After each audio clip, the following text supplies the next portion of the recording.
Olá, é um prazer ter você mais uma vez no Saldo Extra. Eu quero saudá-lo, quero lhe dar as boas-vindas em mais um programa onde vamos estudar juntos o assunto das finanças pessoais, das finanças da família. Eu quero mais uma vez agradecer a todos que estão participando. Quero agradecer aquelas pessoas que têm mandado palavras de incentivo no nosso blog, novotempo.com/saldoextra, aqueles que têm mandado o seu e-mail, está aí o nosso e-mail para contar com a sua participação. Queremos sempre ouvi-lo, receber a sua sugestão e a sua contribuição, e vai aqui a nossa palavra de agradecimento. O programa de hoje tem o título O Sucesso Financeiro em 5 Regras. Não existem regras básicas, precisas, que vão nos orientar na questão financeira, mas existem muitas dicas interessantes, e é exatamente sobre mais algumas delas que vamos falar hoje. A título de introdução, apenas queria dizer que se nós vivêssemos no mundo ideal, as famílias que tivessem o mesmo tamanho e com o mesmo nível de renda mensal teriam o mesmo padrão de vida e a situação financeira semelhante. Porém, não é isto que acontece. É comum encontrar famílias parecidas, com padrões de consumo diferentes e condição financeira completamente oposta. Observe a seguinte situação que vamos aqui criar agora. A família, que vamos chamar de família A, apresente um bom nível de bem-estar. Possui uma boa casa, tem uma situação financeira organizada, paga suas contas em dia, demonstra controle e consegue poupar para o futuro. Agora imagine a família B, pagando aluguel, é desorganizada com seus gastos, atrasa o pagamento das suas contas, está sempre no cheque especial, está sempre endividada, apresenta uma situação financeira problemática, não tem patrimônio e não consegue poupar. Como podemos explicar essa diferença? A questão não tem a ver com números, tem a ver com mente, tem a ver com emoções. Ainda que os rendimentos das duas famílias sejam iguais, o que explica a diferença entre a confortável situação da família A e a situação ruim da família B é, em primeiro lugar, a diferença de postura emocional diante do dinheiro. Em segundo lugar, a diferença nas habilidades para manejar as finanças. Se você não quer correr o risco de fazer companhia para a família B e passar a sua vida se debatendo com problemas de dinheiro, você precisa cuidar de sua educação financeira, reforçar os seus pontos fortes, melhorar os seus pontos fracos. Há diversas atitudes importantes para a evolução pessoal, mas entre estas destacam-se as seguintes: enfrentar as emoções que dificultam o progresso material. Segunda, adquirir conhecimentos financeiros. Terceira, treinar as habilidades necessárias para manejar ganhos, gastos e fazer investimentos. E a quarta, desenvolver a capacidade de agir. Na maioria dos casos, o caminho do progresso ele pode ser árduo e lento. Caminhos árduos e lentos são trilhados por poucos, pois esses exigem vontade, disciplina, resistência, persistência, e é comum, é normal que ocorram recaídas e fracassos. Aos que caem, se levantam e retomam a caminhada. Porém, longa é a fila dos que desistem e continuam sofrendo as consequências de uma má situação financeira.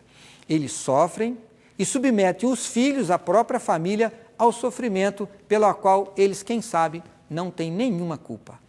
Há muitas maneiras de trafegar nessa estrada, mas há 5 regras de ouro que merecem um destaque especial em um plano de ação. E é exatamente sobre elas que vamos começar a falar agora. Qual seria a regra de ouro número 1? Interessar-se pelo assunto de dinheiro. Há um ditado da psicologia que diz: o primeiro passo para resolver um problema é admitir que ele existe. Eu vou incluir aqui uma outra frase que eu uso e aplico muito no meu trabalho. Problema é uma decisão não tomada. Quando você admite a existência de algo, um fato, uma ideia, um acontecimento ou como estamos dizendo, um problema, o seu cérebro começa a processar uma gigantesca rede de informações e de conexões sobre aquele algo, aquilo que você está pensando. É o começo desta etapa que se chama interessar-se. E nos assuntos do dinheiro não é diferente. Se você admitir que precisa de ajuda, que tem um problema financeiro, que precisa recuperar-se de suas dívidas, e você para pensar sobre isso, é claro que a sua mente vai trabalhar na busca de soluções. As questões econômicas e financeiras são fatos da vida de todas as pessoas e não há como escapar delas. O melhor que podemos fazer por nós, por nossa família e pelo nosso próprio país, a nossa sociedade, é adotar uma atitude de atenção e interesse por essas questões. Todavia, tomar a atitude de interessar-se é um processo mental, é uma manifestação da vontade que vai preceder qualquer ação que nós desejamos colocar na prática. Portanto, lembre-se disso, interesse pelo assunto de dinheiro. Esteja atento, este assunto é importante para a sua vida e para a sua felicidade. Vamos agora àquilo que nós chamamos desta regra áurea número 2. Estudar para expandir a sua inteligência financeira. Expandir os conhecimentos financeiros e as habilidades para manejar com dinheiro depende de estudo. Isso mesmo, depende de você dedicar tempo e estudar. E se estudar é fundamental, por que tão poucas pessoas o fazem? Por que poucas pessoas param para pesquisar e estudar sobre assuntos de finanças pessoais? Entre algumas razões, destacamos o fato de que estudar é um ato muitas vezes solitário.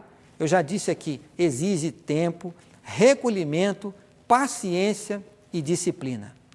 Outro aspecto é que muitos não descobriram que há outras formas de estudar além daquela forma tradicional, que é só ficar pegando o livro, lendo e fazendo pesquisa, etc. Se você quer realmente melhorar as suas condições, estamos falando aqui de finanças, é necessário expandir essa sua inteligência financeira. Estudo sem ação não produz resultado, e ação sem estudo pode produzir resultados negativos. A questão é que as pessoas são diferentes, têm estilos e inteligências diferentes, por isso, a maneira de estudar deve estar de acordo com o tipo de inteligência de cada um. É importante frisar aqui esses 2 pontos que consideramos também muito importantes. Primeiro deles, não há uma forma única de estudar e aprender. Para cada tipo de inteligência, existe uma maneira apropriada. Vou repetir. Para cada tipo de inteligência, existe uma forma apropriada para o aprendizado. E o segundo ponto aqui considerado, você deve descobrir qual é o seu tipo de inteligência e qual é o método de estudo que mais se adapta às suas próprias características. Você já deve ter ouvido falar de inteligência numérica. Você aprende com mais facilidade ao estudar, para quem tem inteligência numérica, por meio de métodos quantitativos e recursos matemáticos. Essa característica é muito própria de engenheiros e economistas. Desde cedo, eu me adaptei muito bem a esta área das ciências exatas, a matemática. Eu sempre gostei de estudar esses assuntos e isso me fazia bem. E através, inclusive, das ciências exatas, eu consegui desenvolver outras habilidades. Portanto, é um tipo de inteligência interessante. Mas essa não é a única que existe. Os educadores, e é muito comum nós ouvirmos isso, eles falam da tal da inteligência verbal linguística. Você já ouviu falar disso? Pois eu conheci esse assunto quando estava me preparando para esse programa.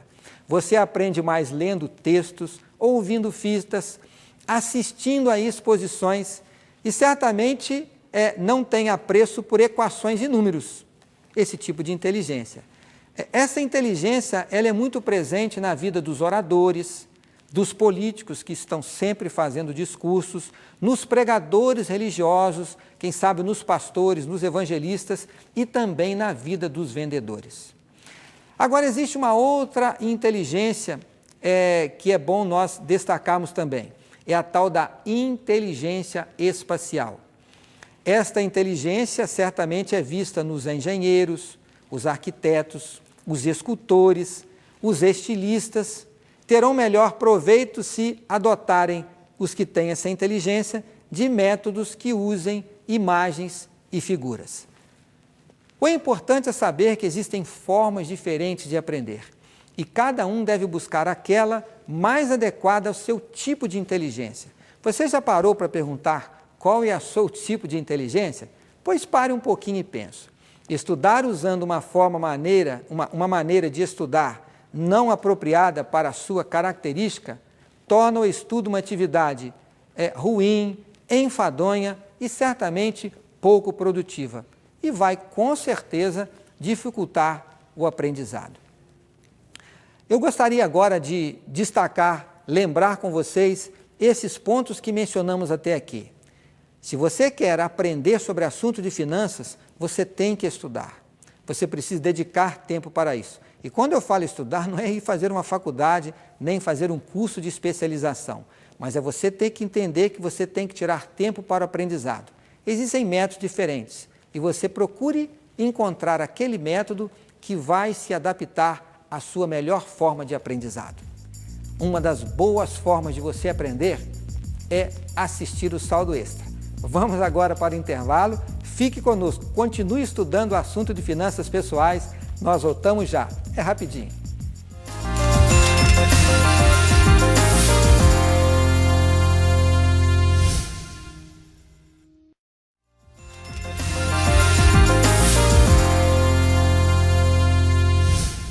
Já voltamos com o nosso programa Saldo Extra e eu quero agradecê-lo por ter ficado conosco, agradecer pela sua audiência. O programa de hoje tem o título O Sucesso Financeiro em 5 Regras. Estamos aqui avaliando mais algumas dicas que vão ajudar-nos nas nossas finanças pessoais. Eu já mencionei aqui no programa de hoje 2 dessas 5 regras. Interessar-se pelo assunto de dinheiro é a número 1. A número 2 é estudar para expandir a sua inteligência financeira. E agora vamos para o número 3, organizar a sua vida financeira. É imenso o número de pessoas que têm a vida financeira completamente desorganizada. Eu até diria que é a maioria das pessoas, infelizmente. Há 2 tipos de organização que nós poderíamos dizer ao falar em finanças pessoais. A organização burocrática, documental e a organização operacional. A primeira diz respeito à ordem e arrumação dos papéis e documentos. É isso mesmo, conta de luz, conta de água, conta da escola, aqueles boletos que você tem em mãos para pagar, os recibos, são os papéis que nós movimentamos no dia a dia. E os registros de todos esses documentos. A segunda se refere ao planejamento. Aí entra o orçamento e o fluxo de caixa, que é o desembolso para os pagamentos. E a tomada de decisão e a execução do pagamento dos seus gastos e os investimentos que você pretende fazer. O primeiro passo para melhorar a gestão das finanças pessoais é arrumar esses papéis e esses documentos e fazer os registros segundo uma técnica que faça sentido. Se você tem dificuldade em entender e classificar os documentos conforme uma lógica contábil, procure a ajuda de um financista ou um contador. De início, já há uma vantagem. A elaboração de sua declaração de imposto de renda ficará bem mais fácil.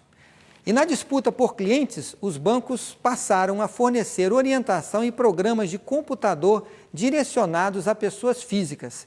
Esses programas servem para você registrar o seu patrimônio, sua renda, o seu salário, os seus gastos, aplicações financeiras e outras peças como orçamento e fluxo de caixa.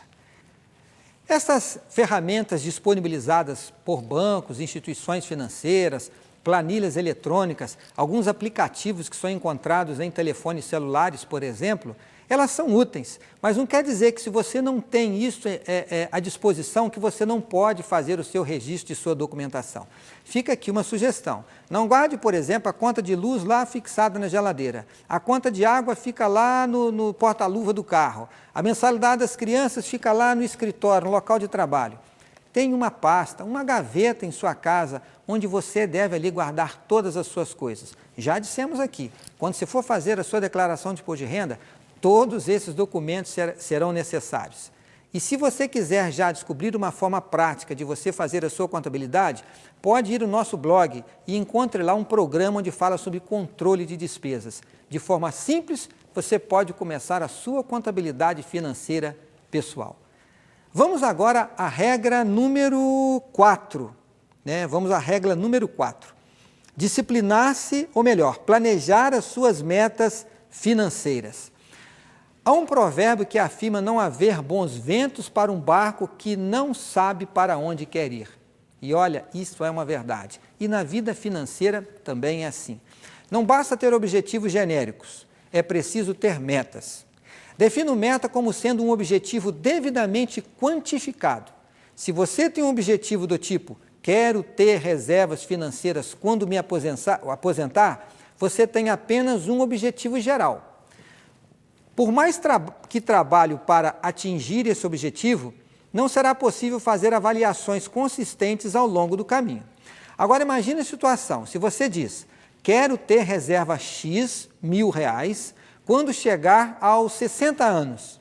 Bem, aí sim você pode ter não apenas uma, mas duas metas. Qual que é a primeira? Atingir X R$1.000 e a segunda aos 60 anos. E quando o tempo vai passando, você vai avaliando se os recursos estão crescendo proporcionalmente até a data em que você pretende concretizar esse seu objetivo. O planejamento das suas metas financeiras é importantíssimo.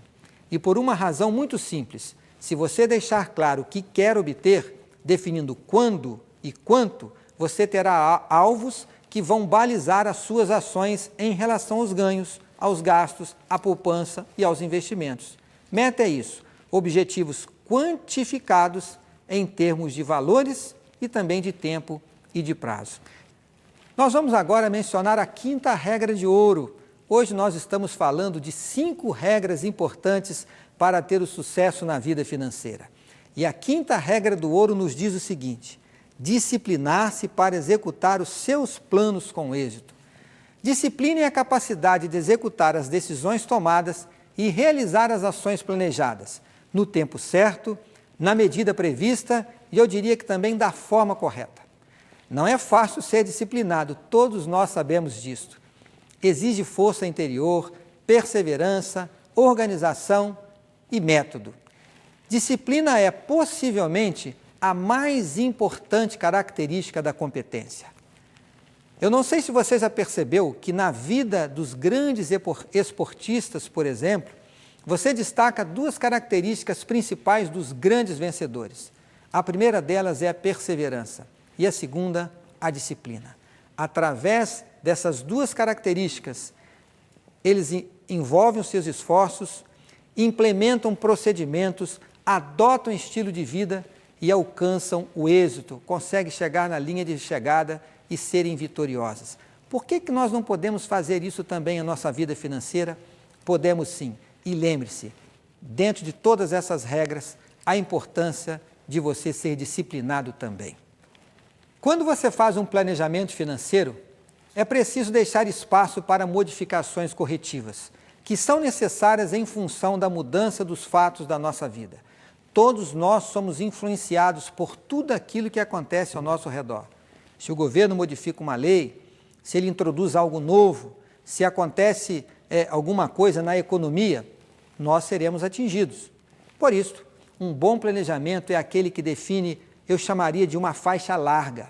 Você pode empreender ora para a direita, ora para a esquerda, mas se permanecer entre as linhas da faixa, os seus objetivos serão atingidos. Um planejamento que trace uma linha única, sem possibilidade de alterações para mais ou para menos, acaba virando, eu diria que uma camisa de força, impossível de ser cumprida. As ações do futuro são sempre planejadas tomando por base um cenário previsto, um planejamento, um orçamento. Considerando que a realidade sempre acaba apresentando muitas diferenças em relação àquilo que nós planejamos ou que está previsto, exatamente por esse motivo, o planejamento precisa ser flexível para permitir alguma correção no seu rumo. Se o plano for flexível, as ações poderão ser adaptadas e as alterações de cenário não serão pretexto para deixar de cumprir as suas metas. A disciplina é uma característica que, embora esteja ligada a traços de personalidade do indivíduo, ela pode sim ser aprendida. O ser humano pode, no tempo que lhe é concedido, viver, adquirir características e habilidades pela educação, pelo estudo, pela experiência e, por que não dizer, também pela dor. Por isso, lembre-se das 5 regras de ouro para o sucesso financeiro. Vamos a elas. Interesse-se pelo assunto de dinheiro. Estude, busque conhecimento para expandir a sua inteligência financeira. Terceiro, organize a sua vida financeira. Quarto, planeje as suas metas financeiras. E a 5ª característica, discipline-se para executar os seus planos com êxito. Ao terminar o programa de hoje, eu quero relembrar algo de fundamental importância. Eu diria que a principal das regras. Coloque esta regra acima de todas as outras que nós aqui mencionamos. E nós encontramos essa regra na Palavra de Deus, lá no livro de Salmos, no capítulo 37 e no verso 5. E sabe o que o nosso Senhor nos aconselha? Diz assim: entrega o teu caminho ao Senhor, confia nele e o mais ele fará. Você deve sim praticar os conselhos que estamos estudando, buscando, pesquisando e trazendo aqui para você em cada programa Saldo Extra. Mas tudo isso será em vão se você não buscar de Deus sabedoria, orientação, aconselhamento, estar próximo da palavra de Deus. Portanto, coloque em prática esses conselhos, mas faça isso confiando plenamente em Deus. Entregue o seu caminho a Ele e certamente Ele vai muito lhe abençoar. Eu quero ver tê-lo sempre conosco aqui no Saldo Extra e eu estarei aqui mais uma vez no próximo programa para continuarmos o nosso diálogo. Obrigado pela sua audiência. Nos vemos no próximo programa Saldo Extra. Até lá!